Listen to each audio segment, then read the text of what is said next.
వి gold trusted gold buyers మీరు తాకట్టు పెట్టిన బంగారాన్ని విడిపించి ఈ రోజు ఉన్న మార్కెట్ ధరకు కొనబడును. బెంగళూరు హులిమావులో దారుణమైన ఘటన జరిగింది. భార్యను అత్యంత పాశవికంగా కిరాతకంగా చంపి ముక్కలు చేసి సూట్ కేసులో పెట్టేశాడు ఓ కసాయి భర్త. ఆ తర్వాత అత్త మామలకు ఫోన్ చేసి మీ కూతుర్ని చంపేశాను అని ఒప్పుకున్నాడు. ఈ దారుణమైన ఘటన పోలీసులు కూడా నివ్వెరపోయేలా చేసింది. అయితే ప్రాథమికంగా దర్యాప్తు చేస్తున్నటువంటి పోలీసులు కేవలం అనుమానంతోనే భార్యను తన భర్త అయిన రాకేష్ హత్య చేసినట్లుగా పోలీసులు చెప్తున్నారు. సంఘటనా స్థలానికి డీసీపీ సారా ఫాతిమా ఆధ్వర్యంలో కూడా టీం చేరుకుంది. అలాగే క్లోజ్ టీం కూడా చేరుకుని అక్కడ ఆధారాలు సేకరించే పనిలో పడ్డారు. అయితే ఇక్కడ హత్య ఎవరు చేశారు అనేది వెతకాల్సిన పని లేకుండానే భర్తే స్వయంగా అత్తమామల ముందు ఒప్పుకున్నాడు కాబట్టి ఫస్ట్ ఆ కోణంలో దర్యాప్తు ప్రారంభించారు పోలీసులు. అలాగే మిగతా కోణాల్లో కూడా ఈ కేసుని వేగవంతం చేస్తున్నారు దర్యాప్తుని కూడా పోలీసులు. ఇక్కడ చూడొచ్చు రాకేష్ అలాగే గౌరీ అనిల్ సంబేకర్ 32 ఏళ్ల మహిళ, వీళ్ళిద్దరు కూడా భార్యాభర్తలు ఓ ప్రైవేట్ కంపెనీలో జాబ్ చేస్తున్నారు. కేవలం అనుమానంతోనే తన భార్యను ఇలా చంపేశాను అంటూ అత్త మామల వద్ద అతను ఒప్పుకున్న తీరు ఇప్పుడు అత్యంత భయం కల్పిస్తోంది. మరొక వైపు అనుమానం పెనుభూతం అంటూ ఉంటాం. చాలా సందర్భాల్లో అనుమానం వల్ల చాలా మంది ఆత్మహత్యలు చేసుకోవడం, హత్యలు చేయటం, కట్టుకున్నటువంటి భార్యల్ని కడతీర్చడం, లేకపోతే భర్తల్ని ప్రియుడి సహాయంతో చంపేయటం, ఇలా అనేక రకాల కోణాలు, అనేక రకాల నేరాలు చూస్తూ ఉన్నాం. ఎంత దారుణం! వైవాహిక జీవితం అనేది ఎంత విచ్ఛిన్నమైపోతుందో కూడా కొన్ని ఘటనలు చూస్తే భయాందోళనకు గురి చేసిన పరిస్థితులు కూడా కనపడతాయి. ఇక్కడ బెంగళూరు హులిమావులో జరిగినటువంటి ఘటన కూడా అలాంటిది అని చెప్పొచ్చు. అలాగే వీళ్ళు దొడ్డకన్న హల్లిలో గత ఏడాదిగా ఉంటున్నారు. ప్రైవేట్ కంపెనీలో వీళ్ళిద్దరూ కూడా పనిచేస్తున్నారు భార్యాభర్తలు.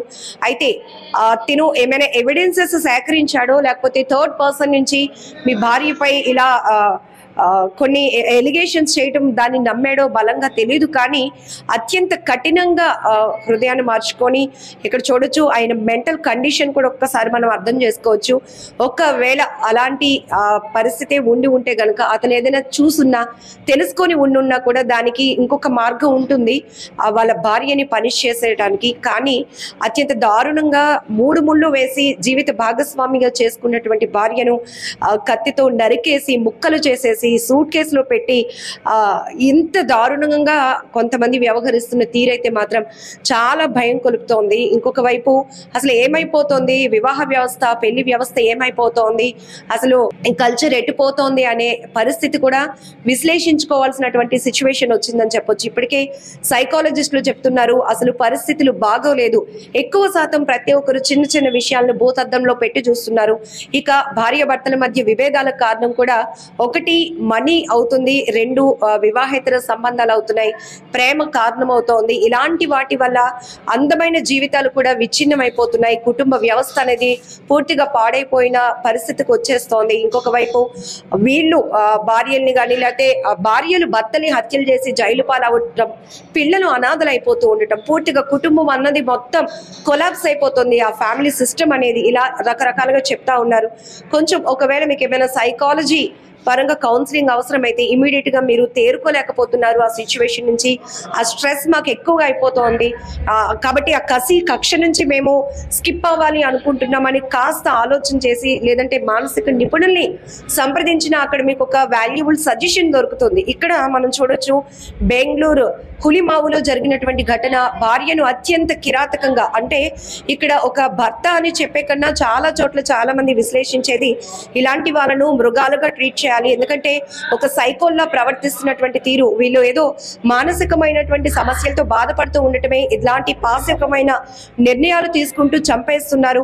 ఈవెన్ తను నా భార్య ఒకవేళ తప్పు చేస్తుంటే తినకి ఇంకొక రకంగా ట్రీట్ చేయాలి, ఇంకో రకంగా పనిష్మెంట్ ఇవ్వాలి అనే ఆలోచన లేకుండా వాళ్ళని చంపేద్దాం పూర్తిగా అనే ఆలోచనకు వెళ్తున్నారు. అంటే ఇక్కడ అర్థం చేసుకోవచ్చు ఎంత క్రూరత్వంతో వాళ్ళ మనసు నిండిపోతుంది అనేది. మెయిన్ గా ఇక్కడ చూడొచ్చు. ఇప్పుడు ఈ భర్త జైలుకు వెళ్లాల్సిందే ఖచ్చితంగా అని చెప్పొచ్చు. ఎందుకంటే ఆయనే ఒప్పుకున్నాడు కాబట్టి మీ కూతుర్ని ఇలా నేనే చంపేశాను, ముక్కలు చేసేసి సూట్ కేసులు పెట్టేశాను అని ఒప్పుకున్న తర్వాత పోలీసులు ఫస్ట్ ఆ కోణంలోనే వాళ్ళ ఇన్వెస్టిగేషన్ అనేది కంటిన్యూ అవుతోంది. ఇక్కడ డీసీపీ సారా ఫాతిమా కూడా చెప్తున్నారు, ప్రైమరీగా అందినటువంటి సమాచారం మేరకు అనుమానంతో ఇంట్లోనే ఈ భర్త భార్యను అత్యంత పాశవికంగా హత్య చేశాడు అని ఈ కోణంలో మేము విచారణ కొనసాగిస్తున్నాం కాబట్టి అన్ని కోణాల్లో కూడా దర్యాప్తు వేగవంతం చేస్తామని. చాలా విషయాల్లో మనం చూస్తున్నాం, భార్యల్ని చంపేయటం, కుక్కర్లో ఉడకబెట్టేయటం ఇలాంటివి, అలాగనే ముక్కలు చేసేసి బాడీ పార్ట్స్ ఎక్కడ దొరకకుండా వేరే వేరే చోట్ల పెట్టేయడం, అంటే ఒక సైకోపాత్ మైండ్ సెట్ తో వీళ్ళు వెళ్తున్నటువంటి విషయాలు కూడా మనం ఒక్కసారి ఇక్కడ అర్థం చేసుకోవాలి. సో మీకు కూడా ఇలాంటి విషయాలపైన సమాజంలో మన రెస్పాన్సిబిలిటీ ఉంటుంది కాబట్టి ఈ కేసుని మీరు ఏ కోణంలో చూస్తున్నారు, మీ అభిప్రాయం ఏంటో కామెంట్ బాక్స్ లో మెన్షన్ చేయండి. మెయిన్ గా మాత్రం మానసిక నిపుణులు, సైకాలజిస్టులు చెప్తుంది మాత్రం ఎక్కువ శాతం వివాహేతర సంబంధాల వల్లే భార్య భర్తల మధ్య విభేదాలు, హత్యలు, ఆత్మహత్య ఘటనలు ఎక్కువ జరుగుతున్నాయి. ఎక్కువ శాతం క్రైమ్ రేట్ కారణాలు కూడా ఇవే అవుతున్నాయి కాబట్టి కౌన్సిలింగ్ తీసుకోండి. ఫ్యామిలీ మెంబర్స్ ఇద్దరు ప్రైవేట్ గా వెళ్ళి కలవటానికి వాళ్ళ ఇష్యూస్ ని వాళ్ళ ముందు పెట్టి సజెషన్స్ తీసుకొని మీ లైఫ్ ని హ్యాపీగా లీడ్ చేయడానికి ట్రై చేయండి అని చెప్తున్నారు. సో ఇక్కడ కూడా బెంగళూరులో జరిగినటువంటి ఈ ఘటన మాత్రం చాలా బాధాకరం, అత్యంత పాశవికమైన ఘటన అని కూడా చెప్పొచ్చు.